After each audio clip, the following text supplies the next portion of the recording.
অনেকে জিজ্ঞাসা করে ভাই কফি শপের কাজ কেমন একটু যদি বলতেন। আমি যেহেতু কফি শপে থাকি এই জন্য আপনাদের একটু বলি।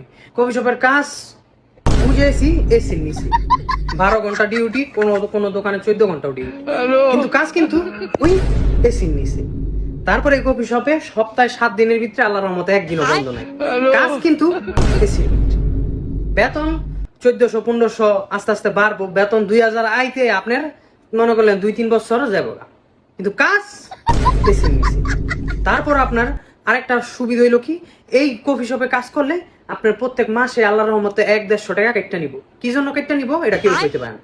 মনে করলেন যে কফি শপের যদি একটা মাছ হিউমার, এটা কার দোষ? আপনার দোষ, কিন্তু কাজ বেশি নিচ্ছে। তো আরো যে আছে যে কোম্পানি যে ছুটি দিব বা দিব আছে, সিস্টেম আছে, কিন্তু কিছু কিছু কোম্পানি মনে করলেন 2 বছর 3 বছর পর বন্ধ হয়ে যায়, যখন আপনার ছুটির সময় হবে তখন বন্ধ হয়ে যাবো, কিন্তু কাজ বেশি বেশি।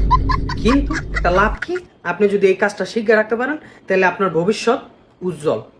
এটা আপনার বাড়ির উজ্জ্বল না কি, কপাল ভালো হয়। কাজ শিখে রাখলে যে কোনো কাজ যদি শিখেন তাহলে আপনার জন্য সুবিধা। এই কাজটা শিখলে হয়তোবা ভালো কিছু করতে পারবেন, দেশে যান আর বিদেশ যান, যে দেশেই যান, কিন্তু কাজ